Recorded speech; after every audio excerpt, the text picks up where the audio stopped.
Bismillahirrahmanirrahim.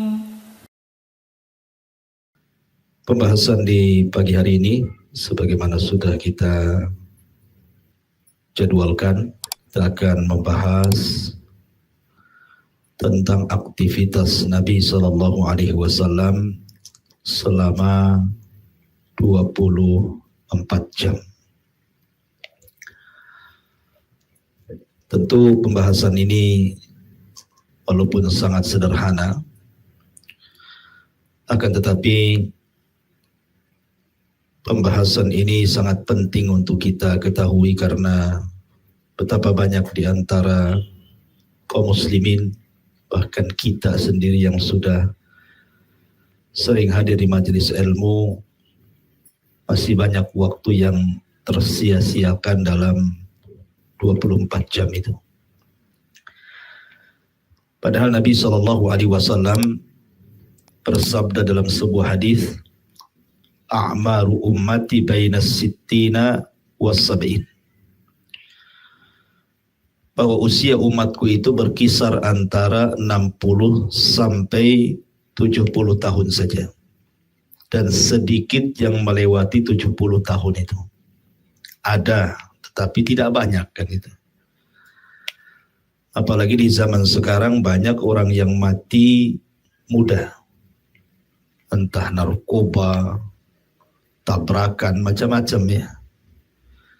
Karena di zaman Rasul itu tidak ada orang mati di jalan, karena kan nggak ada ceritanya unta nabrak unta ya. Kalau sekarang kan mobil nabrak tronton, macam-macam. Jadi orang mati itu lebih mudah di zaman sekarang. Artinya usia umat Islam ini sangat pendek.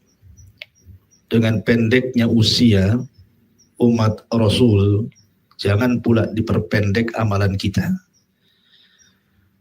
Makanya dengan mengenal pribadi Rasul, tentu kita akan membahas secara global. Kalau kita bahas secara rinci, terlampau panjang kehidupan Nabi.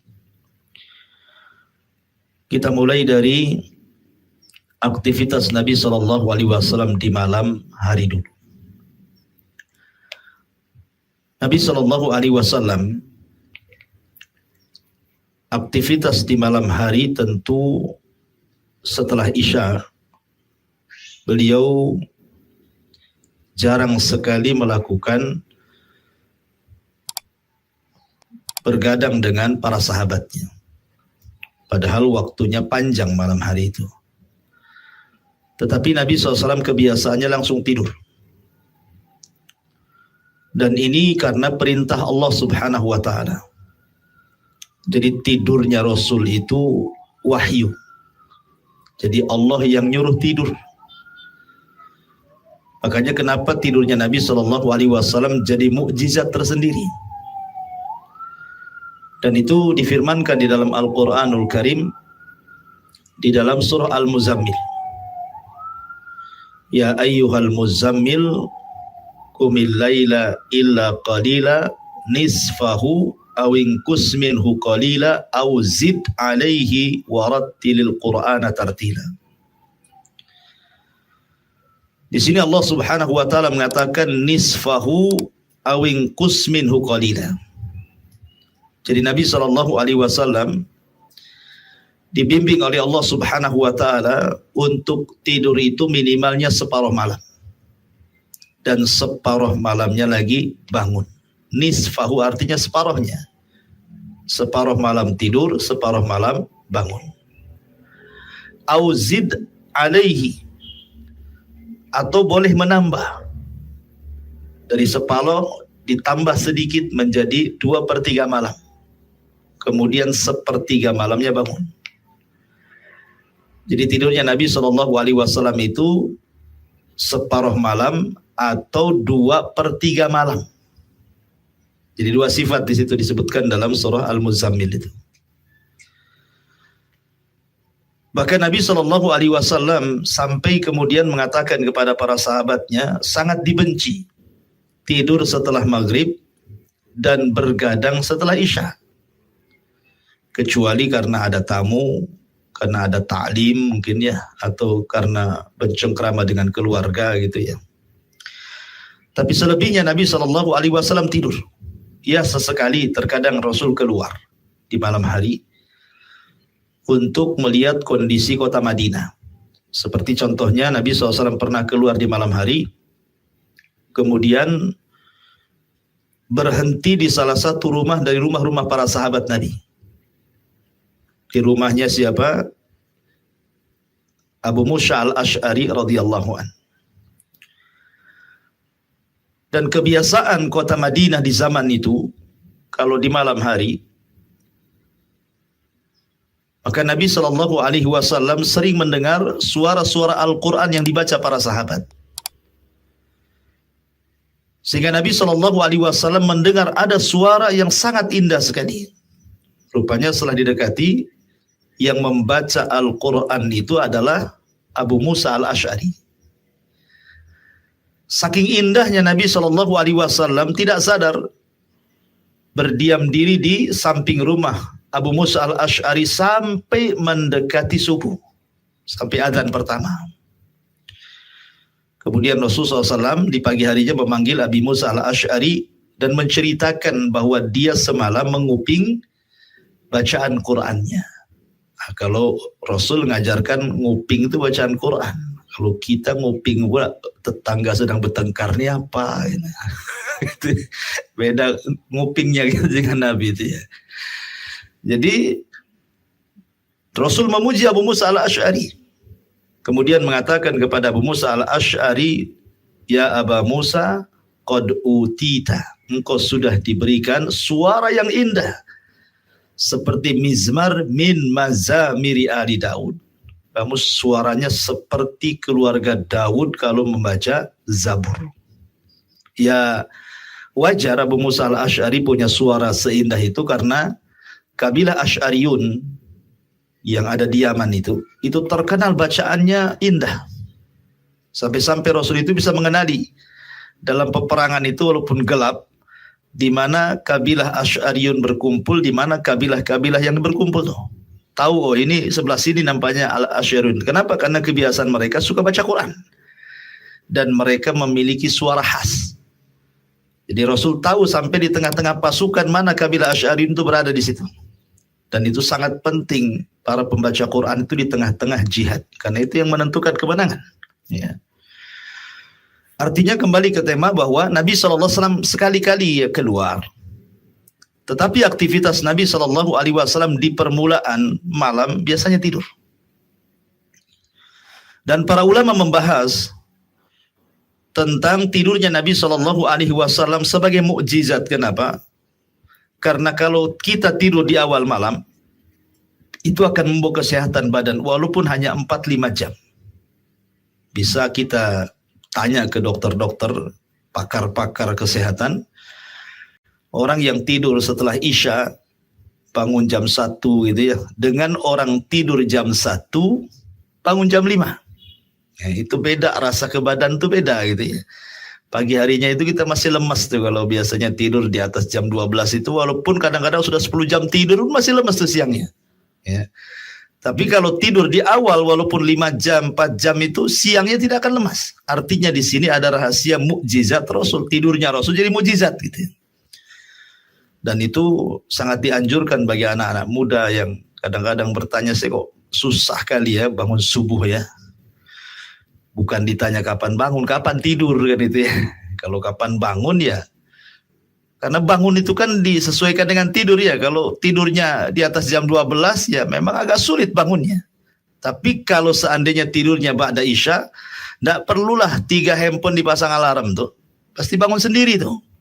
Ya, karena sudah kecapean juga tidur pada Isya gitu ya. Pasti bangun itu, entah bangun mau kencing mau apa gitu ya. Artinya apalagi orang sudah punya azam pengen bangun tidur malam, maka orang ini akan diberikan taufik. Artinya Nabi SAW tidur di permulaan malam, separuh dia bangun, atau 2/3 dia tidur, sepertiganya dia bangun. Dan kebiasaan Nabi SAW sebelum tidur, biasanya Nabi SAW beliau berwudu, kemudian mengebutkan tempat tidurnya dengan ujung sarungnya. Kemudian beliau berdoa dengan adhkarun naum namanya, zikir-zikir tidur seperti membaca akhir surah Al-Baqarah, Amanar Rasul, kemudian ayat kursi, Allahu la ilaha illa huwal hayyul qayyum. Terkadang membaca muawwidhataini, qul a'udzu birabbin nas, qul a'udzu birabbil falaq, kemudian mengusap-ngusapkan tangannya dari ujung kepala sampai kaki gitu ya. Kemudian doa tidur yang lainnya, baik yang panjang ataupun yang pendek. Yang pendek ya mungkin sudah hafal ya. Kalau yang panjang seperti Allahumma inni aslamtu nafsi ilaika wa alja'tu dhahri ilaika, dan begitu seterusnya. Kenapa manfaatnya orang berdoa sebelum tidur itu? Karena Nabi SAW menjelaskan, di antaranya orang yang membaca doa Allahumma inni aslamtu nafsi ilaika sampai akhir hadis dari Bara bin Azib radhiyallahu anhu itu, kalau seandainya Allah takdirkan di pagi hari kita bangun, maka kita akan dibangunkan di atas fitrah. Kita akan dibangunkan di atas kebaikan. Tetapi kalau kita diwafatkan, maka kita diwafatkan di atas fitrah. Fitrah itu artinya kita akan diampuni dosa-dosanya gitu maksudnya. Karena orang yang berwudu, kemudian berdoa, kemudian tidur, maka ketika tidur itu, di samping kiri kanan itu ada malaikat. Setiap kita berguling ke kanan, maka malaikat sebelah kanan mengatakan Allahumma gfir lahu, Allahumma arhamhu. Ya Allah ampuni orang ini, ya Allah rahmati orang ini. Kalau dia guling ke kiri, malaikat sebelah kiri ngomong itu juga. Sampai kita bangun. Jadi kalau kita mengikuti tidurnya Rasul, sepanjang tidur itu didoakan malaikat. Kan enak tuh didoakan malaikat ya kan. Daripada dilaknat malaikat, kan ada tuh yang dilaknat malaikat ketika tidur tuh. Ya, siapa? Ya ibu-ibu yang nolak diajak oleh suaminya untuk melakukan hubungan. Akhirnya suaminya marah gitu ya. Tidur, suaminya marah, istrinya pula dilaknat gitu ya. Jadi ada orang yang tidur dilaknat, ada yang tidur pula didoakan. Nah, dari sini menunjukkan bahwa tidur itu jadi ibadah ketika seseorang mengetahui bagaimana cara dia melakukan aktivitas sebelum tidur. Bahkan sampai para ulama mengatakan, seseorang itu mudah mengetahui ketika seseorang meninggal, apakah dia su'ul khotimah atau dia husnul khotimah itu dilihat sebelum tidur. Jadi kalau sebelum tidurnya dihabiskan untuk aktivitasnya beribadah, ya berzikir, membaca Quran, kalaupun Allah tidak bangunkan di pagi hari, Allah takdirkan meninggal, kata para ulama husnul khotimah dia. Tapi kalau sebelum tidurnya ya maksiat kepada Allah Azza wa Jalla, na'udzubillah, begadang sampai maksiat, karena memang kekuatan setan itu kan menguat di malam hari. Ya, kita ini diuji dengan malam hari. Makanya kenapa maksiat itu paling banyak di malam hari, sampai-sampai Allah Subhanahu wa taala menyebutkan dalam surah Muawwidhataini kan, qul a'udzu birabbil falaq min syarri ma khalaq wa min syarri ghasiqin idza waqab. Wa min syarri ghasiq. Ghasiq itu artinya malam hari. Ya. Sampai kita berlindung kepada Allah dari malam hari, karena memang kekuatan setan itu di malam hari menguat. Makanya rata-rata kejahatan itu di malam hari. Apa coba sebutkan kejahatan apa saja di malam hari? Yang mencuri, yang maling, yang mabuk, yang berzina, yang berjudi, yang ngirim santet, yang ngirim sihir, semua di malam hari, ya kan? Makanya kenapa kalau ingin selamat tidur? Nah, paling enak tuh tidur. Jadi kalau ingin sehat, maka contohlah Nabi SAW. Kita suruh tidur saja kok, nggak suruh ngapa-ngapain, kan enak tidur saja.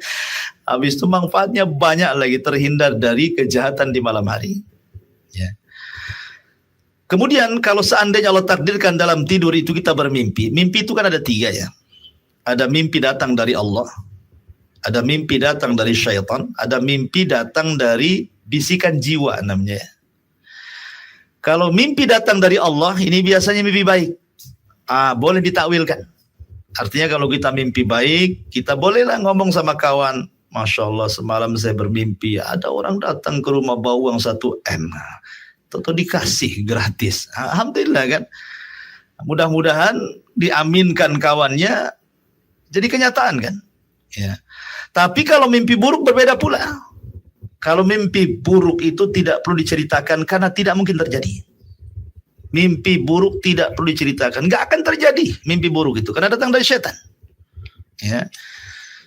Makanya Nabi SAW mengatakan kalau anda mimpi buruk langsung bangun, kemudian ta'awud meludah ke kiri 3 kali. Syukur-syukur anda bisa berwudu, kemudian ganti posisi tidur. Ya. Karena kalau tidak ganti posisi tidur takutnya berepisode pula, nyambung pula mimpi gitu ya. Jadi ganti posisi tidur. Kalau tadinya kepala sebelah sini, gantilah kepala sebelah sana gitu ya. Jadi supaya beda mimpinya. Ada juga mimpi ya hadisun nafsi namanya. Ya karena bisikan jiwa, terlampau banyak yang dipikirkan masuk ke mimpi itu maksudnya. Ya. Seperti anak muda gitu ya, pengen nikah sama si Anu, kepikiran akhirnya betul-betul menikah dalam mimpinya. Pas bangun ternyata hanya mimpi saja kan. Itu bisikan jiwa karena terlampau banyak mikir itu jadi kebawa mimpi jadinya. Ya itu namanya bisikan jiwa. Ini pun tidak akan terjadi. Gak usah ditafsirkan, gak usah ditakwilkan. Yang ada takwil itu hanya mimpi baik saja. Kalau mimpi baik ceritakan. Makanya nanti aktivitas Rasul setelah subuh itu terkadang bertanya kepada sahabat, mimpi apa kalian? Itu salah satu aktivitas Nabi itu. Ya. Taib. Jadi Nabi SAW bangun di separuh malam atau di sepertiga malam. Karena Rasul tidurnya separuh malam atau 2/3 malam. Kemudian bangun. Setelah Nabi SAW bangun, aktivitas Nabi bangun biasanya mencuci tangan 3 kali, kemudian bersiwak, karena tidur itu kan merubah bau mulut. Makanya Rasul bersiwak. Kemudian Nabi SAW membaca Al-Quran dan Qiyamul Lail. Aktivitas Rasul itu, kalau setelah bangun dari tidur malam, kalau tidak sholat, baca Quran. Kalau tidak baca Quran, tadabbur. Ya, tadabbur Al-Quran ataupun melihat kekuasaan-kekuasaan Allah di malam hari. Tetapi berbeda pula kehidupan Rasul dengan kehidupan kita gitu ya. Kalau kehidupan di zaman para sahabat Rasul luar biasa. Sampai Umar bin Khattab radhiyallahu anhu menceritakan, dia pernah keluar, kemudian mendengar dari kamar Aisyah radhiyallahu anha, Aisyah sedang membaca Quran dan terdengar tangisannya keluar. Maka Umar pun kemudian pergi. Lama kemudian balik lagi, masih mendengar juga Aisyah menangis. Kenapa sampai terdengar? Karena rumah Rasul bukan kayak rumah kita. Rasul itu rumahnya bentuk kamar-kamar. Mungkin ibu bapak tahu kos-kosan lah. Seperti itulah rumah Nabi itu. Kos-kosan bahasa kita. Karena bukan rumah, makanya di dalam Al-Quran ada namanya surah Al-Hujurat. Namanya kan? Suratul Hujurat. Hujurat itu artinya kamar-kamar. Ya, jadi Rasul itu rumahnya ya kamar, satu kamar Aisyah, satu kamar Hafsah, satu kamar itu saja kayak kos-kosan gitu. Ya. Dan panjangnya cuma 3 meter saja.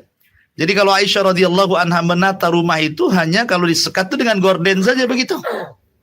Ya. Luar biasa ya, cuma satu kamar saja ya. Kita ini kadang satu rumah enggak berapa kamar itu ya. Satu untuk kita, 10 kamar untuk jin biasanya. Kebanyakan kamar gitu ya.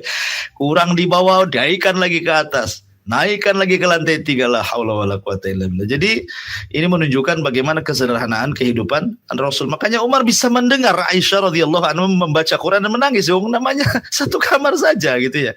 Kehidupan Rasul sederhana. Apalagi juga rumahnya bukan kayak kita, rumah tembok kan, atapnya genteng gitu. Rasul atapnya pakai pelepah kurma. Jadi kalaupun ada orang ngomong ya kedengaran keluar gitu ya. Kalau dia kencang. Intinya bahwa Nabi SAW malam hari beliau terkadang sholat malam dan itu kewajiban bagi Rasul sholat malam. Beda bagi umatnya sunnah. Pada awalnya sebenarnya sholat malam itu wajib bagi Rasul dan bagi umatnya. Tetapi kemudian melihat ketidaksanggupan umatnya maka dihapus kewajiban itu. Dan itu disebutkan dalam surah Al-Muzammil. Makanya surah Al-Muzammil itu ayat terakhir menghapus ayat yang depan. Ya, awalnya kan kewajiban sholat malam berlaku kepada semua manusia, kaum muslimin. Tapi kemudian dimansuh, dihapus, sehingga sholat malam itu hanya wajib bagi Rasul dan sunnah bagi umatnya. Makanya karena setiap hari Rasul sholat malam sampai akhirnya pecah-pecah kakinya. Sampai suatu malam Aisyah radhiyallahu anha sedang tertidur, Rasul sedang sholat. Namanya kamar 3 meter kali berapa meter saja kan. Tentu Rasul SAW sholat di samping Aisyah kan, terkadang Rasul harus menyingkirkan kaki Aisyah, diangkat kemudian sujud. Ya karena sempit memang kamarnya gitu, gimana coba caranya. Sehingga Aisyah terkadang tidak sadar dia sedang tertidur, kemudian bergerak, tangannya menyentuh kaki Rasul. Rupanya kaki Rasul itu belah-belah, pecah-pecah. Dan ketika itu usia Nabi memang sudah sepuh kan. Sudah di atas 50 tahun ya. Sehingga ketika Aisyah radhiyallahu anha meminta kepada Rasul untuk dicukupkan dengan yang wajib ya, dan juga dibuang dari sunnah-sunnah salat itu supaya jangan Nabi SAW sakit gitu. Kakinya sudah pecah-pecah masih terus saja qiyamul lail setiap malam.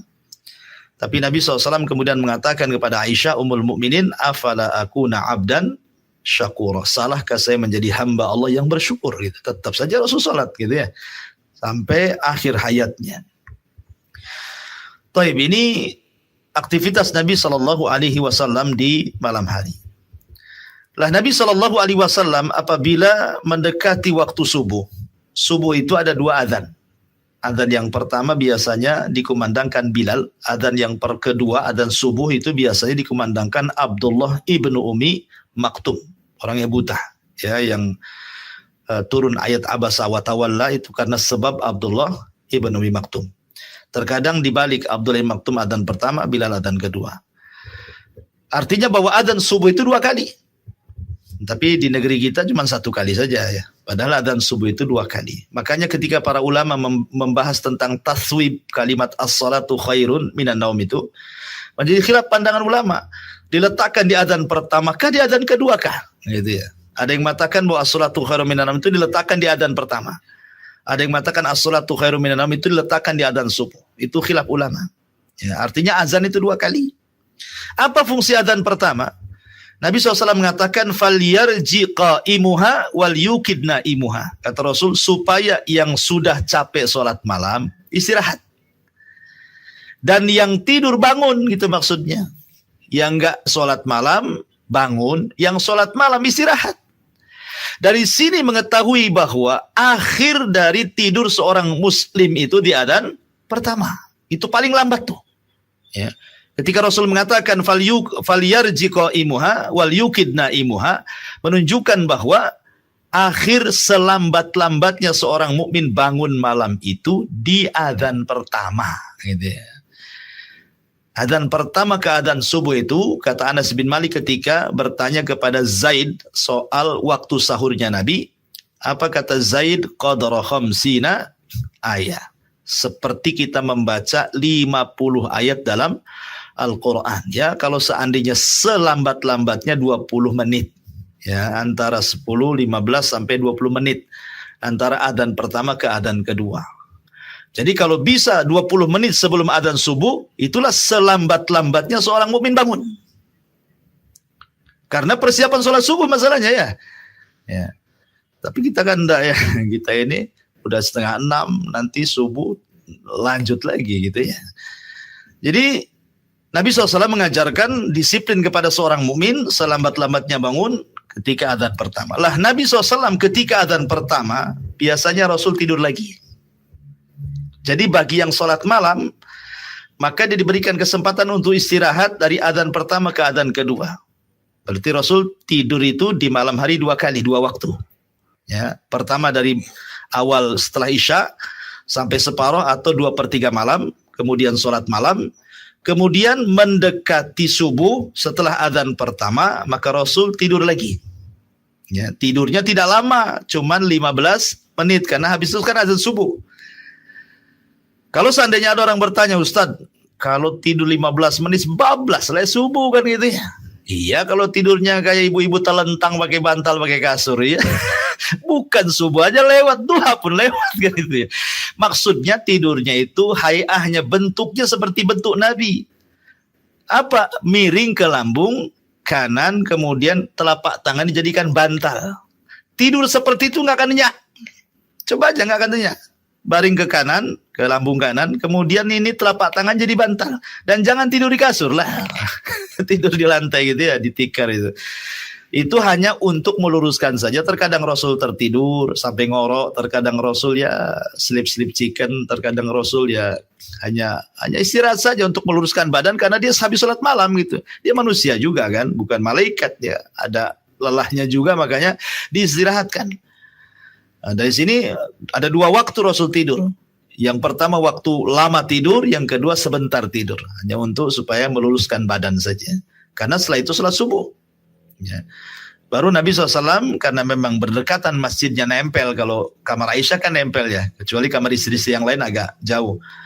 Terkadang Nabi SAW langsung kemudian sholat subuh. Di situ diawali dengan 2 rakaat fajar dulu. Kenapa 2 rakaat fajar penting? Karena Rasul mengatakan rak'atai al-fajri khairun minad dunya wa ma fiha. 2 rakaat fajar itu jauh lebih baik dibandingkan dunia dan isinya. Maknanya saking besarnya pahala ini sampai Rasul tidak pernah meninggalkan qabliyah subuh ketika safar atau ketika mukim. Kalau ketika safar Rasul tidak pernah melakukan rawatib. Rawatib itu dilakukan Rasul ketika mukim saja. Kalau safar Rasul tidak melakukan rawatib kecuali qabliyah subuh atau dikenal dengan 2 rakaat fajar. Ya. 2 rakaat fajar atau disebut dengan qabliyah subuh. Rasul tidak pernah meninggalkan karena pahalanya besar. Rasul tidak pernah meninggalkan ketika safar dan mukim. Baru setelah itu Nabi SAW kemudian mendengar azan Bilal, azan subuh, kemudian sholat subuh. Ya. Lah sholat subuh Nabi SAW, Rasul itu kalau sholat subuh dia tidak kurang dari 100 ayat yang dia baca. Artinya menunjukkan bahwa sholat yang paling panjang yang dilakukan Rasul itu sholat subuh. Kan sholat 5 waktu. Sholat yang panjang itu subuh. Karena paling sedikit 100 ayat yang dibaca. 100 ayat paling baca. Adapun yang sedang-sedang saja biasanya di sholat duhur, asar, dan isya. Adapun yang pendek sholat maghrib. Bacaannya itu sunnahnya seperti itu. Kalau subuh itu kalau bisa dipanjangkan. Ya, makanya cari imam yang bagus lah. Kalau di musola itu yang banyak hafalan gitu ya. Kalau imam yang sedikit hafalan ya si kulhu, kuliah, inna ataina itu yang dibaca. Mau subuh, mau duhur, mau asar. Gak ada perbedaan kan itu ya. Artinya kalau subuh itu Rasul dipanjangkan. Ya. Kemudian aktivitas selepas subuh, ini Nabi SAW disebutkan bahwa biasa beliau aktivitas setelah subuh biasanya beliau bertanya soal mimpi. Ya, soal mimpi, apa yang dimimpikan para sahabat Nabi SAW, dan ini disebutkan di dalam sebuah hadis, ya, di mana disebutkan dalam Sahih Bukhari. Karena Nabi SAW idza shalla salat subhi.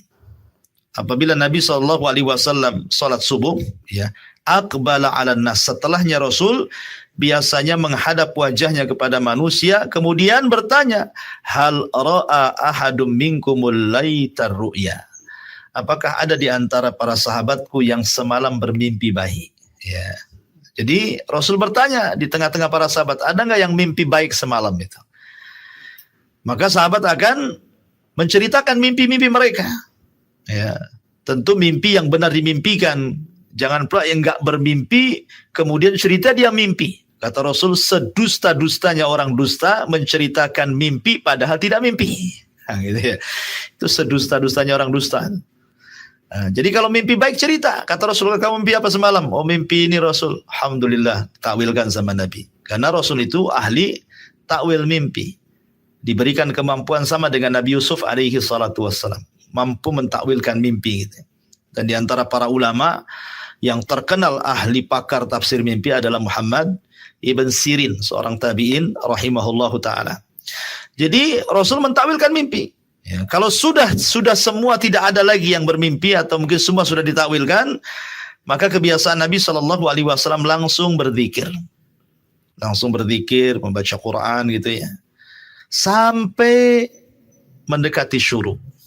Ya, mendekati syuruk, maka Nabi SAW terkadang membuat majelis bersama para sahabatnya. Bertanya soal hukum ini, hukum itu, macam-macam. Baru kemudian setelah masuk syuruk, Rasul sholat 2 rakaat. Yang disebut dengan 2 rakaat syuruk. Dan Rasul menyebutkan pahalanya tuh.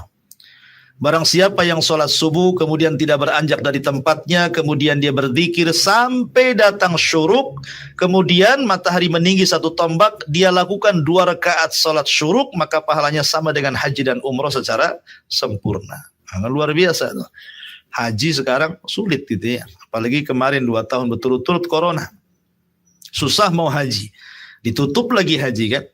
Tapi kita bisa mengejar pahala haji dengan cara seperti itu. Apa sulitnya gitu ya. Ya kalau perempuan mungkin di rumah lah. Makanya saya anjurkan perempuan itu di rumah. Kalau di rumah itu kalau bisa punya mihrab. Khusus untuk sholat. Ya, jangan pula sholat kadang di dapur, kadang di ruang tamu, kadang kayak sejadahnya terbang kemana-mana ya. Jadi kalau bisa punya mihrab khusus di kamar di pojok sana, karena mungkin rumahnya sempit, tak bisa satu ruangan jadi musola, nggak ada masalah. Ya, mau di kos-kosan, mau di mana tempatnya, yang penting ini sajadah jangan bergerak di situ. Nah, di situ saja. Nah, buat mihrab di situ. Jadi nggak pindah-pindah di situ, supaya rahmat Allah turun di situ. Nah, jadi kalau perempuan itu punya tempat khusus bisa mengamalkan hadis ini, karena di situ ada kalimat tidak beranjak dari tempatnya kan itu ya. Berarti dia sholat subuh di situ, tidak beranjak di sana, berzikir, baca Quran, kemudian setelah syuruk lakukan 2 rakaat syuruk. Kalau laki-laki kan di masjid gitu, senang ya sudah ada tempatnya.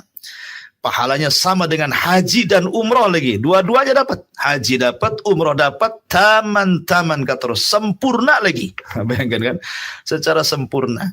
Tapi sekali lagi ini hanya perbandingan pahala. Tetap orang yang haji betulan lebih nikmat dibandingkan yang hanya dapat pahala haji dan umroh kan itu. Kalau hanya dapat pahala kan nggak merasakan nengok Ka'bah, nyium Hajar Aswad, nengok unta, kan nggak tahu, cuma di YouTube gitu ya. Artinya bahwa beda ya, karena juga tidak menggugurkan haji. Mendapatkan pahala haji bukan berarti gugur ibadah haji. Tetap kalau sudah mampu ya haji gitu ya. Jangan pula ngaku saya sudah haji, kapan di masjid kemarin gitu kan gitu. Jadi hanya untuk mendapatkan pahala saja. Jadi Nabi SAW aktivitas setelah subuh, sekali lagi dia bertanya kepada sahabat masalah mimpi, kemudian berzikir gitu ya. Kemudian bercengkrama dengan para sahabat taklim. Nanti setelah syuruk disempatkan Rasul itu berbincang sebentar dengan para sahabat. Biasanya bercerita-cerita, ya bercanda bahasa kitanya. Bercanda dengan para sahabatnya, nanti cerita soal-soal di masa jahiliyah, gimana dulu kalian buat patung dari roti, gitu, lapar kalian ambil kuping kalian makan gitu ya. Pokoknya bercanda, kadang-kadang sahabat sampai tertawa, tapi Rasul tidak tertawa, Rasul tersenyum. Ya, Rasul itu tidak sampai kayak kita kakak nggak jelas itu, enggak. Rasul itu tersenyum, paling gigi gerhamnya nampak gitu saja. Ya, sahabat sampai tertawa, artinya Rasul juga bercanda dengan para sahabat. Baru kemudian Nabi SAW pulang ke rumah istri-istrinya. Biasanya Nabi SAW akan mendatangi semua istrinya. Jadi setiap pagi maka beliau akan datang ke istri pertama, kedua, ketiga, keempat, terus sampai ke 11 istrinya. Dan akan berhenti di istri giliran dia di akhir. Ya, sekarang giliran siapa? Aisyah. Maka diputar dari Hafsah dulu, Hafsah, Zainab, terus nanti terakhir Aisyah. Nah, artinya bahwa walaupun Nabi SAW istrinya banyak, tapi semua terperhatikan gitu maksudnya. Ya, tetap datang setiap hari ke istri pertama mengucapkan salam, nanti bercengkrama sebentar, bercanda gitu ya. Artinya semua terperhatikan luar biasa. Padahal 11 istrinya ya, antum baru 1 aja nggak diperhatiin. Ini 11 semua terperhatikan kan luar biasa. Ya. Artinya bahwa Nabi SAW betul-betul menjaga hak wanita di situ. Tetap menggilir, tetap datang. Ya. Karena Rasul itu 2 kali datang menggiliri istrinya itu pagi dan sore. Sebelum maghrib Rasul datang lagi. Ya, ke istri pertama, kedua, ketiga, sampai ke istri terakhir yang malamnya akan nginep di situ. Baru dia terakhir di situ. Jadi 2 kali Rasul menjumpai istrinya. Pagi dan sore biasanya. Itu kebiasaan Nabi. Ya, betul-betul berinteraksi dengan keluarga dekat Nabi itu. Luar biasa ya. Terperhatikan betul 11 istrinya. Maka setelah kemudian ya, tapi makanya kan terkadang beberapa istri itu kalau kelamaan harusnya di bagian dia gitu atau di tempat lain, itu akan menimbulkan cemburu masalahnya. Karena ini pun terjadi di istri-istri Nabi gitu ya, manusia bila istri Nabi juga bukan malaikat. Ketika Nabi SAW kelamaan di Zainab gitu ya, kebetulan Zainab membuat air kesukaan Nabi. Air asal susu gitu ya, wedang madu ya. Rasul suka yang manis-manis itu. Akhirnya kemudian pulang ketika itu ada yang mengatakan giliran Hafsah, ada yang mengatakan giliran Aisyah radhiyallahu anha. Tiba-tiba Hafsah dan Aisyah ini pula kong kali kong gitu ya. Kompak pula ini dua istri Nabi ini membuat cerita. Nanti kalau Nabi datang bilang mulutnya bau gitu aja. Kata Nabi SAW, saya tidak makan apa-apa, saya hanya minum saja katanya. Enggak, mulutmu bau katanya. Hafsah ngomong gitu kan, tidak mungkin 2 orang ini kalau saling menguatkan, berarti memang bau gitu kan. Dari situlah dia bersumpah untuk tidak akan minum madu. Ya. Tetapi kemudian Allah tegur kan dalam surat Tahrim. Kenapa kau haramkan yang Allah halalkan hanya gara-gara mencari keridhaan istri-istrimu? Dari situ terbongkar aib Hafsah dan Aisyah, suruh tobat. Ya. Artinya bahwa itu pun terjadi. Gara-gara makanan bisa terjadi. Makanya antum nih kalau poligami hati-hati. Ya, masalah makanan bisa perang ketiga tuh. Masalah makanan itu bukan perang dunia kedua, udah tergitiga masalah makanan. Kalau waktu di istri pertama ya di istri pertama aja gitu ya. Jangan pula waktu istri pertama kan berarti istri kedua gitu. Enggak boleh masalah makanan itu. Jangankan enggak punya istri dua, istri satu saja. Ini saya ke bapak-bapak dulu ya. Ini kadang-kadang nih istri ini, makanya ini karena korban kuliner nih biasanya. Korban kuliner, korban YouTube kan ya. Kadang-kadang ibu ini kan pengen masak kayak di YouTube tuh. Kadang nyiapinnya 1 hari loh, ya. Nyiapin nanya kawannya, Jeng gimana nih bumbunya, kok pas nggak kan gitu ya. Kadang itu nanti ke pasar itu, kadang-kadang nggak dapat pula tuh. Nanti 3 pasar dia keliling hanya untuk dapat bahannya saja tuh. Sudah betul-betul dimasak, sore antum datang, Pak makan Pak. Udah makan di luar, sakit hati kan. Udah 1 hari masak, datang pula bilang makan di luar, udah makan saya. Nggak bisa itu, udah habis lah itu. Ya, artinya bahwa masalah makan pun dalam Islam itu adalah ya menghargai. Walaupun istilahnya udah makan di luar, janganlah bilang makan di luar, makan aja. Ya, soal rasa nggak rasa itu nggak usah diceritakan. Mau enak nggak enak bilang aja enak. Walaupun muntahnya di belakang, yang penting istri nggak tahu aja. Mual gitu kan, nggak masalah ya, tapi tolong hargai ya. Karena Nabi SAW itu seperti itu. Nabi itu ma'aba ta'aman qat, Rasul tidak pernah mencela makanan sedikit pun, dan ini mukjizat. Nabi loh seumur hidupnya tidak pernah mencela makanan. Kita setiap hari kalau nggak mencela makanan nggak sah kayaknya kan gitu ya. Makan di sini apa ini, nggak usah diulangi Pak gitu ya. Dikit-dikit kita mencela makanan, gara-gara asin, gara-gara kecut aja dibicarakan. Rasul itu kalau dia suka akal langsung makan. Kalau dia tidak suka diam dan tidak komentar soal makanan. Rasul itu kalau suka makan, nggak suka sudah tinggalkan, selesai. Ya sederhana sekali. Karena Nabi SAW itu tidak mengajarkan istri itu harus masak macam-macam, tidak. Makanya Rasul kalau pagi hari ini habis subuh datang ke rumah Aisyah ke istrinya, pertanyaannya sederhana. Hal indakum syai'un? Syai'un di nakirah dalam bahasa Arabnya. Nakirah itu umum artinya. Ya. Tidak menggunakan alif lam. Asyai' tidak. Pakai tanwin. Syai'un. Apakah ada sesuatu? Nah, kalimat sesuatu ini, apapun mau yang dimasak istri, apa saja Rasul makan, gitu maksudnya. Jadi permintaannya nggak aneh-aneh gitu ya Nabi itu. Kalau kita kan suami kadang-kadang aneh-aneh. Si ini aja dimasak, kok tak pandai masak ya kan. Kadang-kadang langsung ya, to the point-nya tuh. Gak enak, asinan ini. Jadi intinya bahwa Rasul itu senang, sederhana gitu ya. Pokoknya apa yang dimasak sih dimakan. Soal enak nggak enak ya, kalau enak dimakan, nggak enak ya sudah gitu saja. Tapi tidak pernah mencela, itu hebatnya Nabi.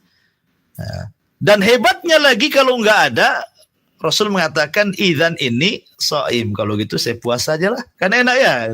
Kita tidak bisa seperti Nabi. Dibilang nggak cerita puasa, yang ada marah-marah gitu ya. Kok udah ku kasih 1 bulan 500, tak cukup juga katanya.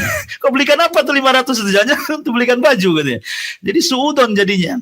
Artinya bahwa Nabi mengajarkan kesederhanaan. Makanya saya katakan stoplah, jangan diwajibkan kuliner itu. Ya makan boleh makan, tapi jangan diwajibkan. Ya karena ada orang wajibkan kuliner itu keluarga itu, kalau di umpamanya hari Minggu libur, nanti keluarga harus makan di tempat ini, tempat itu. Kalau enggak makan muring-muring itu kan, enggak perlu, ya kan? Karena itu bukan kewajiban. Bahkan ada yang mewajibkan kuliner itu lebih wajib daripada sholat 5 waktu itu. Itu bahaya ya. Taib, kembali bahwa aktivitas Nabi SAW setelah subuh, setelah syuruk, sholat, kemudian Nabi SAW biasanya kalau sudah agak siang beliau sholat duha. Ya, sholat duha itu ya antar 8 rakaat, 11 rakaat, ada yang mengatakan lebih daripada itu. Tapi sependek-pendeknya sholat duha ya 2 rakaat kan ya. Paling pendek 2 rakaat. Lah, setelah Nabi SAW mendatangi istri-istrinya pagi-pagi, biasanya bertanya soal sarapan kalau nggak dia puasa gitu ya. Maka Nabi SAW, maksudnya puasa di sini maksudnya bukan puasa ma'ruf Senin Kamis ya. Kalau pas di hari lain Kamis kan tidak mungkin artinya puasa kan. Pas di hari Rabu masalah puasa apa kan itu ya. Maksudnya puasa di sini ada diartikan puasa ya sudah nggak makan lah kalau gitu ya. Mungkin nanti siang makannya atau malam makannya. Karena beda makan dengan tidur. kalau tidur diatur. Kalau Rasul tidur diatur, betul-betul diatur manajemen tidur itu. Rasul kan tidur 3 kali. Pertama di awal malam, maksudnya setelah Isya sampai pertengahan malam atau 2/3 malam. Yang kedua dari adzan pertama ke adzan kedua gitu ya. Yang ketiga kailulah namanya. Ada tidur kailulah namanya. Kailulah itu tidur, khilaf ulama apakah tidur kailulah itu dilakukan setelah zuhur atau sebelum zuhur. Tapi pendapat yang kuat bahwa kailulah itu dilakukan sebelum zuhur. Ya, paling pendek paling lambat ya sekitar 20-15 menit lah. Ya, nggak sampai 1 jam kailulah itu. Ya, kalau yang di kantor atau yang kerja di luar ya bisa tidur berbaring di kursi gitu ya, di meja sambil pokoknya disempatkan. Dan subhanallah tidur kailulah ini sampai diteliti. Diteliti sampai ke barat sana. Kenapa dalam Islam itu ada perintah kailulah gitu ya? Di mana Rasul mengatakan kilu fa inna syaitana la yakil, dalam hadis yang disahihkan oleh Syekh Nasir Al-Albani rahimahullah. Rasul mengatakan kilu fa inna syaitana la yakil. Tidurlah siang karena setan tidak pernah tidur siang. Sampai diteliti hadis ini. Apa hikmah tidur siang itu? Maksudnya tidur sebelum zuhur itu hanya 15 menit sampai 20 menit, ya. Rupanya kesehatannya luar biasa gitu. Sampai-sampai Barat meneliti orang yang membiasakan tidur sebelum zuhur itu, maka terhindar dari penyakit jantung dan tidak akan mati stroke. Ya, itu salah satu manfaatnya. Tapi banyak lagi. Ya, ini salah satu manfaatnya saja, tidak mudah terkena stroke. Kalau orang tidur sebelum zuhur, walaupun hanya 10-15 menit. Ya, itu disebut kailulah disebutnya. Manfaatnya luar biasa. Kenapa? Karena aktivitas kita dari pagi sampai siang itu lelah. Ya, makanya kemudian ada istirahat di situ, tidur namanya kailulah sebelum zuhur.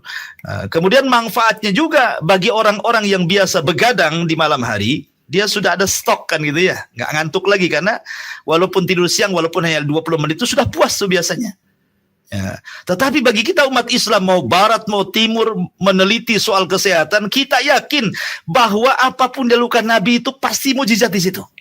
Kita tidak perlulah nengok-nengok barat baru dilakukan, baru dengar barat, oh penting juga baru tidur, bukan begitu kan itu ya. Kita mengikuti perintah, kata Nabi kailulah gitu selesai. Apalagi setelah diteliti makin kuat lagi bahwa ini wahyu dari Allah. Ya, sampai artinya kalau soal tidur memang Rasul betul-betul mengatur gitu. Tapi kalau soal makan kan Rasul tidak ngatur. Nggak ngatur Rasul itu pagi makan, siang makan, sore makan, kayak kita ini ada jadwalnya makan tuh. Ya, warung pun ada jadwalnya. Minggu ini di warung ini, terakhir di warungnya Pak Edi, kan? Kan kita nggak juga kan. Jadi intinya bahwa makan nggak diatur sama Islam, nggak diatur sama sekali. Orang makan itu hanya sekedar untuk menyehatkan aja, untuk supaya kita nggak lemes saja. Jam berapa saja nggak ada aturan makan. Rasulullah hanya mengatur cara makannya saja. Baca basmalah, tangan kanan, pakai 3 jari gitu ya. Kemudian ngunyahnya agak lama gitu biar tidak merusak usus lambung. Hanya itu aja. Tapi waktu-waktu makan kan nggak diatur. Lain dengan tidur. Kalau tidur kan sudah diatur tuh waktu-waktunya kan. Menunjukkan bahwa tidur itu penting sekali. Padahal paling enak itu ya perintah tidur sebenarnya. Itu aja nggak mau kita ikut cara tidur Nabi. Maunya cara tidur kita aja. Cara tidur kita tidur bangkai lah. Nggak bangun kan itu ya. Jadi kalau kita mengikuti cara tidur Nabi sehat. Makanya Rasul itu subhanallah sudah tua kan. Dia kan istrinya banyak itu di atas 50 tahun baru dia berpoligami kan. Dan itu 11. Belum lagi dia pemimpin negara, pemimpin perang, pemimpin keluarga, pemimpin anak-anak. Dia macam-macam kegiatan Rasul. Tapi tidak ada ceritanya Rasul sakit. Itu hebat loh. Makanya ulama meneliti sampai mengeluarkan kitab namanya Tibun Nabawi. Ya. Saking sehatnya Rasul itu, kenapa Rasul sehat? Nggak pernah sakit pada aktivitasnya banyak. Sampai ulama meneliti gitu ya. Oh rupanya kehidupan Nabi itu memang membawa kesehatan. Artinya mukjizat semuanya. Ya. Taib. Jadi kemudian amalan Nabi SAW setelah itu baru sampai siang. Itulah aktivitas Nabi mentarbiyah para sahabatnya. Makanya Nabi itu kan di Madinah tidak lama. Hanya 10 tahun kan. Di Madinah 10 tahun, 13 tahun di kota Mekah. Maksudnya setelah diangkat jadi Nabi dan Rasul. Kalau sebelum diangkat jadi Nabi dan Rasul, ya Rasul 53 tahun di Mekah. Baru ke Madinah 10 tahun, di umur 63 meninggal kan. Artinya Rasul itu di 10 tahun di kota Madinah mentarbiyah para sahabat dari pagi ya sampai sore itu. Makanya Islam itu tidak perlulah belajar parenting ke barat, tidak perlu. Ya, Islam itu kalau belajar parenting ke Nabi saja. Karena apa? Setelah wafatnya Nabi, apapun yang dihajatkan umat ada pada para sahabatnya. Pakar semua sahabat ini. Mau pakar apa aja ada pada di para sahabat. Mau pakar fikih, pakar Quran, pakar semua pakar para sahabat itu. Siapa yang didik? Nabi. Hanya 10 tahun di kota Madinah. Tapi ketika Rasul meninggal, semua sudah ada pakarnya semua. Wah, menunjukkan apa? Ini kan ilmu parenting namanya kan. Artinya kalau belajar parenting sama Nabi, ketika Nabi meninggal, semua sudah ada gantinya. Wah, luar biasa gitu. Kita belajar parenting ke barat, nengok apalah orang barat nih. Ya, sudah Islam itu sudah sempurna. Nabi itu orang yang paling sempurna itu. Lihat, jadi semua sahabatnya nggak ada yang gagal. Pendidikan Rasul itu semua jadi. Ya, luar biasa kehidupan Nabi itu. Ya. Ma'asyiral muslimin wal muslimat rahimani wa rahimakumullah. Lah di antara kesibukan Nabi Shallallahu Alaihi Wasallam dari pagi sampai sore, terkadang Nabi Shallallahu Alaihi Wasallam yatafaqad ahwalal muslimin fi aswaqihim. Terkadang Nabi SAW masuk ke pasar. Ya. Dulu kaum muslimin tidak punya pasar. Pasar di Madinah itu dikuasai oleh Bani Kunaiko. Yahudi terbesar di Madinah kan Bani Kunaiko. Di sana ada Bani Nadir, ada Bani Quraidah. Di sana ada kabilah-kabilah selain 3 kabilah ini Yahudi juga, tetapi bukan dari luar. Yahudi Arab. Karena lamanya interaksi orang Arab dengan Yahudi, akhirnya ikut Yahudi. Ya, banyak kabilah-kabilah kecil Yahudi, tapi dari Arab. Kalau 3 kabilah ini, Kunaiko, Nadir, dan Quraidah ini semua dari luar. Yang memang hijrah ke kota Yathrib, kemudian menetap di Yathrib. Lah, yang paling besar itu Bani Kunaiko. Dia menguasai perekonomian Madinah sampai punya pasar. Pasar besar sekali. Jadi yang menguasai ekonomi di kota Madinah itu orang-orang Yahudi sebelum Rasul hijrah. Ya. Tetapi karena Rasul melihat di pasarnya orang Yahudi itu banyak kecurangan, sehingga turun ayat wailul lil mutaffifin alladzina idza qtalu 'alan nasi yastawfun wa idza kaluhum awazanuhum yukhsirun. Ayat ini kan turun bicara tentang pasarnya orang-orang Yahudi yang ada di kota Madinah. Celaka bagi orang-orang yang mutaffif. Yang kalau jadi penjual dikurangi, kalau jadi pembeli mau ditambah. Kemudian banyaknya riba, banyaknya zalim, macam-macam. Akhirnya Rasul berinisiatif untuk membuat pasar. Subhanallah, pasarnya samping pasarnya Yahudi. Ya kalau sekarang kan itu ya sebelah-sebelahan gitu ya. Rasul itu supaya apa? Bersaing. Subhanallah, dalam 2 tahun gulung tikar pasarnya Yahudi itu. Kok bisa? Ya kan? Padahal ini pasar kecil awalnya. Karena yang memainkan di pasar Rasul itu bukan orang biasa. Mereka pakar-pakar dagang. Orang-orang Mekah kan pakar dagang itu. Abu Bakar, Umar, Utsman, Abdurrahman bin Auf. Semua sahabat yang hijrah dari Mekah ke Madinah itu semua pakar dagang. Kalau orang Madinah memang bukan pakar dagang. Mereka pakar perkebunan. Mereka asli di kebun, kurma saja kan. Mereka nggak pakar ekonomi. Yang pakar ekonomi orang Mekah. Jadi Rasul itu melihat skill orang. Makanya penting kita memberdayakan orang. Ini ahlinya di mana gitu ya. Ya, ahlinya di dagang, makanya Rasul buatkan pasar tuh. Dan Rasul ingin menerapkan bagaimana pasar Islam. Betul-betul Rasul ingin mendobrak, beginilah Islam lo membuat pasar. Makanya Nabi SAW langsung membuat pasar persis di sebelah Bani Kunaiko. Dan dihapuskan semua kecurangan yang ada di pasar-pasar Yahudi dan diterapkan Islam di pasar kaum muslimin. Salah satu contohnya, siapa yang datang, kan, maka dia yang berhak menempati tempat itu. Jadi nggak ada kayak zaman sekarang kios-kios di pasar-pasar ini sudah kaplingnya si anu, nggak ada di zaman Nabi. Siapa yang datang duluan dia nempati tempat itu gitu maksudnya. Dan nggak dipungut pajak. Kalau sekarang pasar malam ada pajaknya itu kan. Antum datang di situ 10.000, 15.000 satu malam kan. Nggak boleh dipungut pajak. Siapa yang datang nempati di situ dan tidak bayar. Kemudian Nabi SAW menghapuskan tatfif dalam pasar, tidak boleh. Justru Rasul menganjurkan untuk sedekah. Jadi kalau ada orang beli 1 kilo tambah 1 on. Itu maksudnya. Kalau umpamanya seseorang punya kembalian ya hanya 1.000 perak, 2.000 ya diikhlaskan saja, sudah ambil aja gitu ya. Nah, akhirnya para sahabat Nabi SAW di awalnya mengeluh tuh. Rasul kalau kami menjual 1 kilo ditambah 1 on rugilah kami katanya. Ya. Akhirnya Rasul mengatakan tidak. Itu justru awal dari kunci sedekah dan itu kunci membuka harta. Kata Nabi ya. Betul, akhirnya setelah beberapa waktu yang cukup lama pelanggan orang-orang yang biasa beli di pasar Kunaiko itu pindah pula ke pasarnya kaum muslimin. Ibaratnya kalau kita beli beras 1 kilo, oh ini agak berat nih 1 kilo. Kalau belanja sini sama-sama 1 kilo ringan.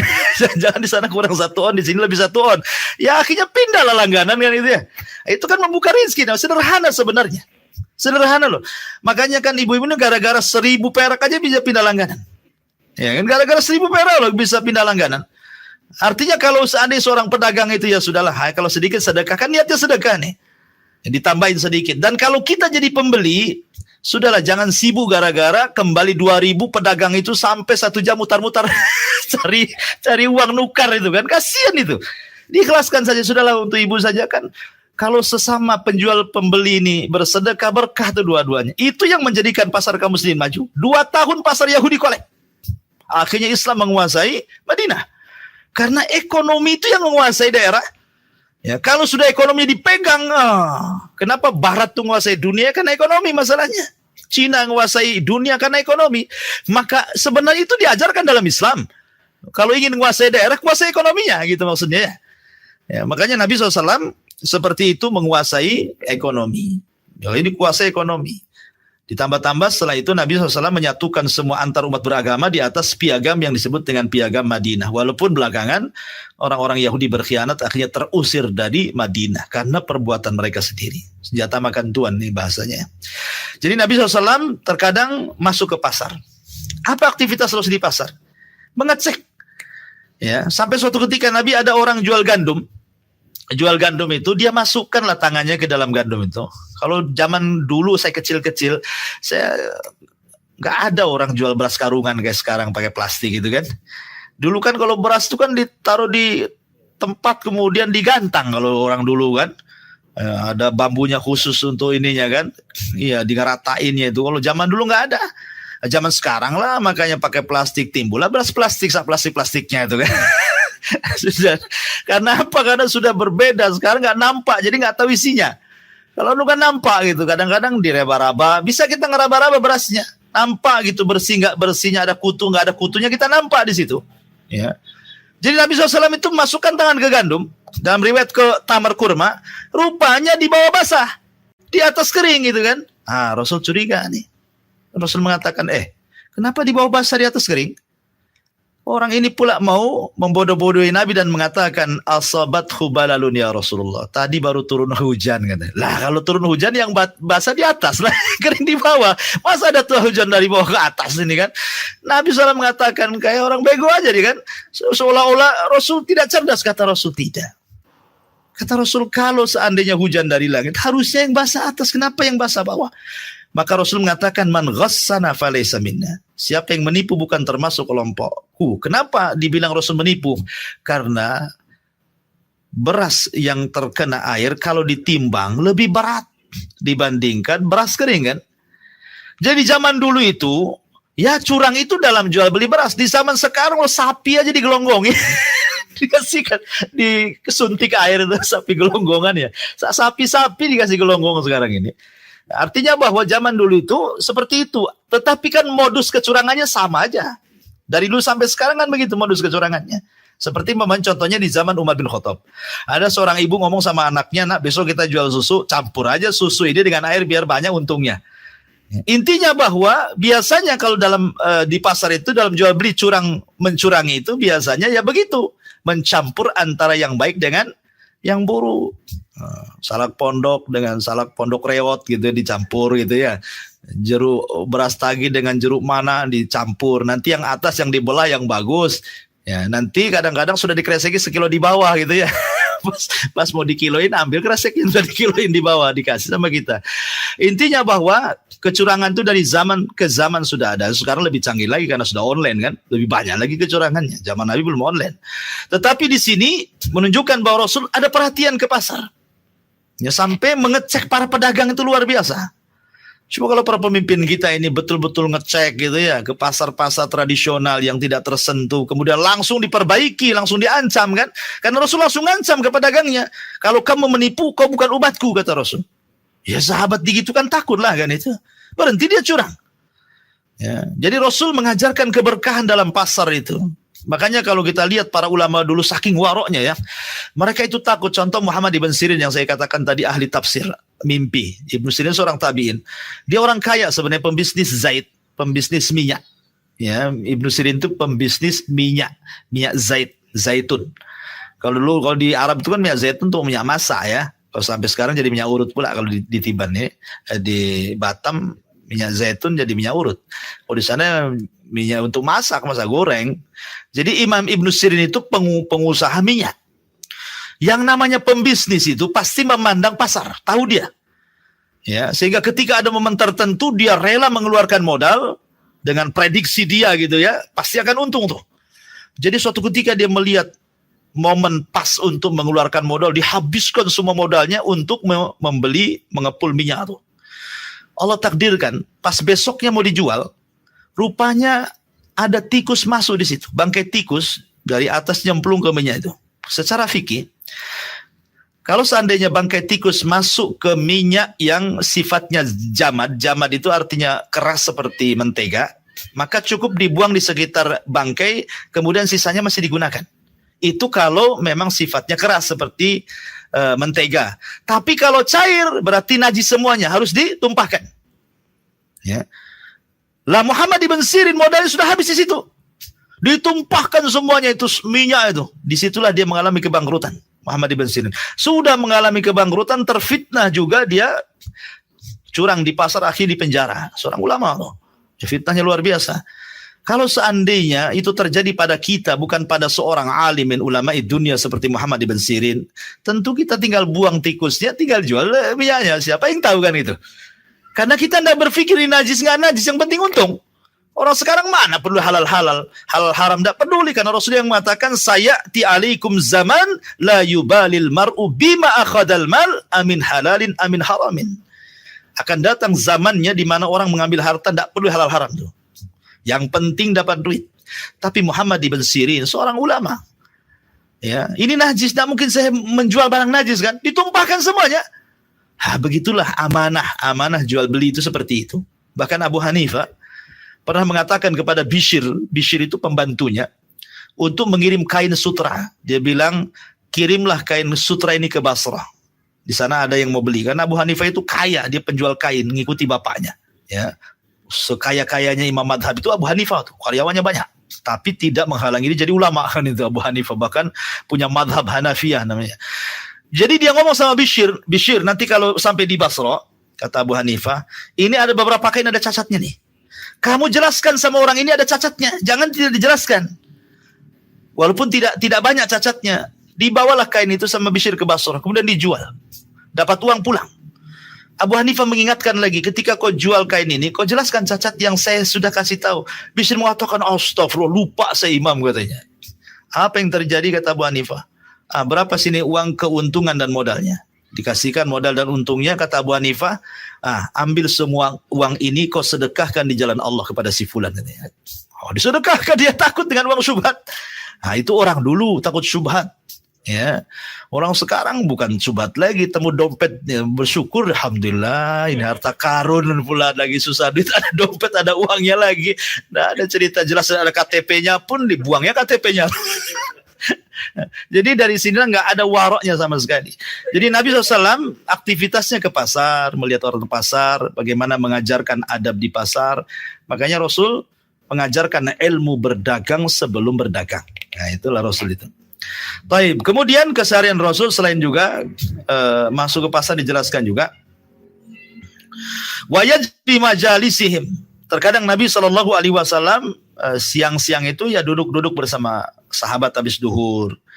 Ya biasa, kadang-kadang sahabat itu kan banyak masalah keluarga, tanya soal keluarga, masalah ekonomi, tanya soal ekonomi, masalah pribadi, tanya soal pribadi. Pokoknya keluhan-keluhan sahabat siang itu ditampung oleh Nabi SAW. Terkadang Nabi SAW bertanya soal amalan. Seperti Rasul mengumpulkan orang seperti ini. Kemudian Rasul mengatakan, siapa yang hari ini sedekah? Nah, gitu ya. Siapa yang hari ini puasa? Siapa yang hari ini ngikuti jenazah? Siapa yang hari ini begini begitu? Biasa Rasul bertanya seperti itu. Untuk apa? Memberikan semangat para sahabatnya. Seperti hadis Abu Bakar Siddiq radhiyallahu an pernah menceritakan bahwa suatu ketika kami sedang berkumpul, Rasul bertanya soal amalan. Kata Rasul, siapa yang hari ini memberi makan fakir miskin? Tidak ada yang bangkit kecuali Abu Bakar. Saya wahai Rasul. Kemudian kata Rasul, siapa yang hari ini berpuasa? Tidak ada yang bangkit kecuali Abu Bakar. Saya wahai Rasul. Ya. Kemudian Rasul mengatakan, siapa yang hari ini datang kepada orang sakit mengunjungi mereka? Tidak ada yang bangkit kecuali Abu Bakar. Saya Rasul. Kemudian yang keempat, siapa yang hari ini mengikuti jenazah? Tidak ada yang bangkit kecuali Abu Bakar. Masya Allah. Ya, makanya Rasul mengatakan, siapa yang memiliki 4 sifat dalam satu hari ini, wajabat lahul jannah. Maka wajib masuk surga orang ini. Makanya satu-satunya sahabat yang bertanya soal pintu surga dan dipanggil dari semua pintu surga adalah Abu Bakar. Ya kan, orang kan kalau udah berjubel di pintu surga kan banyak tuh. Masing-masing pintu surga itu akan memanggil sesuai keahlian kita. Kalau kita ahli sholat, maka pintu surga akan manggil, hei ahli sholat kemari. Gitu. Kalau dia ahli puasa, maka Babu Royan akan mengambil, hei ahli puasa, kau masuk dari sini, jangan di sana. Nah, jadi pintu surga itu akan manggil kita. Ada satu orang dipanggil dari 2 pintu, ada satu orang dipanggil dari 3 pintu, ada satu orang dipanggil dari 8 pintu sekaligus, seperti Abu Bakar Siddiq radhiyallahu anhu. Bagi laki-laki dipanggil dari semua pintu susah, karena harus pakar semua. Harus pakar sedekah, pakar jihad, pakar-pakar semua. Kita ini tak pakar semua. Tapi bagi perempuan paling mudah.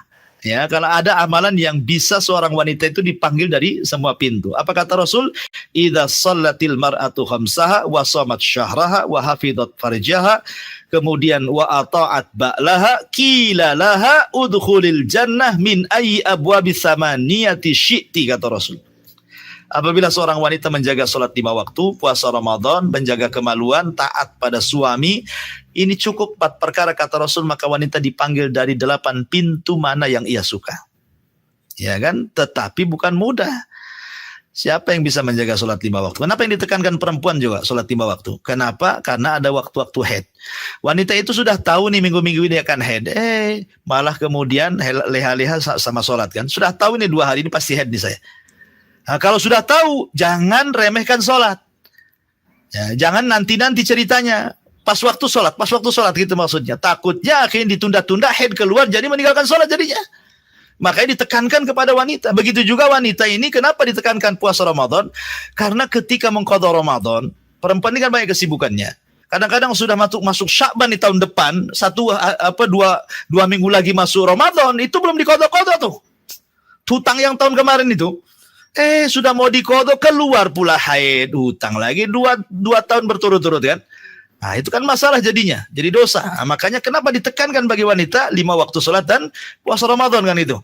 Kemudian menjaga kemaluan artinya kehormatan, kemudian juga taat pada suami. Yang paling berat itu taat suami, karena yang paling banyak memasukkan wanita ke dalam neraka itu adalah dalam masalah ketaatan. Ini yang paling banyak perempuan masuk ke neraka gara-gara masalah ketaatan. Memang sederhana, taat sama suami. Sederhana itu kalimatnya kan. Tapi kalau dilakukan, betul-betul berat taat suami itu. Berat sekali. Ya. Betul. Berat sekali, hanya ngomong saja ya. Kalau ngomong pintarlah taat suami ya. Kalau kenyataannya enggak ada yang, karena ada waktu-waktu futur. Wanita itu ada waktu-waktu semangat, ada waktu-waktu lemah, ada waktu-waktu sehat, ada waktu sakit. Ya, jadi banyak faktor akhirnya susah untuk ke situ. Tapi kan kita berusaha lah kan, berusaha untuk meraih surga. Taib. Jadi Nabi SAW terkadang bertanya soal-soal seperti itu. Ya, atau terkadang Rasul kalau ada perkara genting, Rasul baru nyuruh orang untuk berteriak as-salatul jami'ah. Semua datang tuh. Ya, makanya dalam salat khusyuk biasanya seruannya as-salatul jami'ah gitu ya. Atau salat Id, atau sholat-sholat yang nggak ada azannya, nggak ada qomatnya, itu diganti dengan as-salatul jamiah seperti sholat kusuf. Atau karena ada sebuah peristiwa genting, karena di zaman itu nggak ada mikrofon kayak kita gini. Kalau sekarang kan enak di masjid kan, di perhatian kepada warga RT sekian, tolong hadir hari ini, saya semua dengar. Zaman dulu pakai apa? Teriak-teriak, urat putus kan itu ya. Makanya ada satu orang itu teriak-teriak ke rumah-rumah as-salatul jami'ah, berarti ini ada perkumpulan nih. Biasanya begitu Rasul ada perkara genting, maka Rasul menyuruh sahabatnya untuk berteriak as-salatul jami'ah, maka sahabat kumpul. Contohnya seperti ketika Tamim ibn Aus Ad-Dari ketika itu berlayar dari sampai ke laut, dari mengatakan laut Yaman, dari mengatakan laut Syam, wallahu alam, akhirnya berjumpa dengan Dajjal. Kemudian pulang, akhirnya dia ingin masuk Islam. Ya kan? Kemudian dengan ingin masuk Islam, dia menceritakan kepada Nabi SAW soal perjalanannya. Bahwa dia melihat pulau, di dalam pulau ada binatang berbulu, setelah itu dapat menemui orang yang dirantai dan begitu seterusnya. Kemudian Rasul mengatakan, tahukah kamu wahai Tamim siapa dia? Kata Tamim, nggak tahu. Itulah Dajjal. Karena ada cerita yang penting, maka Nabi SAW sebelum zuhur itu ngumpulin orang tuh sampai dia lupa tidur kailulah saking senangnya karena Tamim ibn Aus Ad-Dari ingin masuk Islam. Ya, kemudian menceritakan kisah Tamim dan dibenarkan oleh Nabi. Satu-satunya Rasul meriwayatkan dari sahabat, inilah Tamim ibn Ad-Dari. Biasanya kan sahabat meriwayatkan dari Nabi. Ini enggak, Nabi meriwayatkan dari Tamim, disampaikan kepada para sahabat gitu ya. Nah, itu terkadang Rasul memang kalau ada hal-hal yang penting Rasul kumpulkan orang. Ya. Jadi seperti itu aktivitas Rasul, kadang-kadang ya datang ke undangan walimah, ya undangan akikah, atau terkadang Rasul datang ke undangan hanya meminta Rasul sholat di rumahnya. Seperti kisah Anas bin Malik. Ibundanya meminta Rasul datang ke rumah hanya untuk sholat sunnah di situ. Habis itu kasih makan balik. Nah, jadi penting juga orang undang ke orang soleh itu datang ke rumah gitu ya. Biar dia sholat sunnah di situ atau makan di situ, itu bawa berkah itu. Ya. Makanya Rasul mengatakan sampai kepada masalah walimah pun seburuk-buruk makanan itu adalah makanan yang diundang orang kayanya, kan itu ya, dan orang miskinnya tidak diundang. Maka kalau hendak tidak ada acara dan supaya berkah makanannya, kata Rasulullah, takul illa ma'a taqi, janganlah makan kecuali sama orang bertakwa. Nggak harus ustaz, nggak harus kiai, yang penting orang ini baik, taat, ahli ibadah gitu kan, ajak makan. Itu berkah tuh. Memang ada hadis yang dhaif ya, yang mengatakan bahwa ta'amul abriya daun wa ta'amul bukhala terbalik ya, ta'amul abriya dawa wa ta'amul bukhala daun, kata Rasul. Makanan orang yang baik, orang yang ikhlas itu akan jadi obat, dan makanan orang bakhil itu jadi penyakit. Ya, kalau ada orang bakhil ngajak makan, jangan mau pulang mencret nanti. Jadi penyakit. Intinya bahwa aktivitas Rasul sampai seperti itu, dan banyak lagi aktivitas yang semuanya adalah maslahat kepada umat. Kemudian ketika masuk di sore hari, maka Rasul akan keliling lagi ke istri-istrinya, kemudian masuk sholat maghrib. Setelah sholat maghrib, maka biasa Rasul mengadakan ta'lim dan begitu seterusnya, kemudian isya, kemudian tidur. Nah, ya banyak sih kisah-kisah. Rasul juga sakit, bagaimana ketika Rasul sakit gitu ya, Rasul juga safar, bagaimana hari apa yang Rasul dipilih safar. Rasul biasanya kalau safar itu mengambil 2 hari, kalau tidak Senin, Kamis biasanya kan. Itu hari yang biasanya Rasul mulai safar biasanya, kalau nggak ngambil Senin, ngambil Kamis gitu ya. Dan banyak lagi kisah-kisah Rasul jihad, kisah-kisah Rasul banyak sekali, tidak mungkin ini kan hanya global saja dari awal, tidak mungkin saya kisahkan. Adapun tentang tempat tinggal Rasul sudah saya jelaskan. Rasul itu tidak punya rumah, Rasul itu hanya kamar-kamar saja ya. Kemudian makanan Nabi SAW juga sederhana, kecuali kalau diberikan hadiah.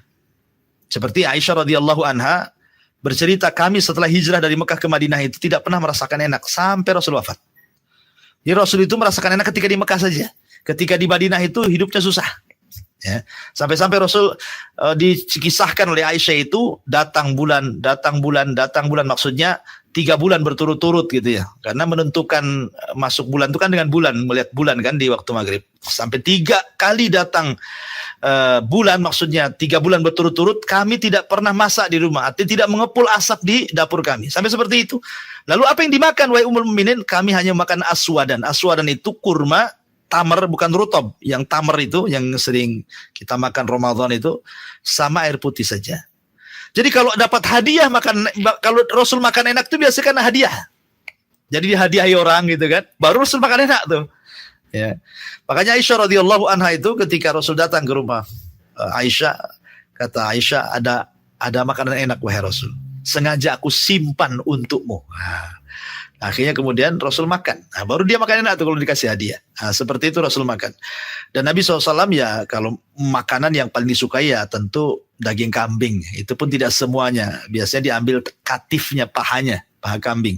Termasuk juga Nabi SAW secara umum ada 3 poin dalam keseharian bersama para sahabat. Pertama, menganjurkan untuk beramal soleh. Yang kedua, menganjurkan untuk berdakwah ilallah. Dan yang ketiga, mengajarkan Al-Quran dan disebutkan keutamaannya yang mengajarkan dan yang belajar Al-Quran. Wallahu alam, ini yang bisa sampaikan.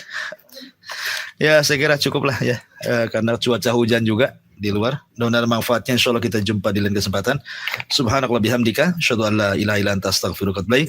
Allahu ta'ala. Assalamualaikum warahmatullahi wabarakatuh.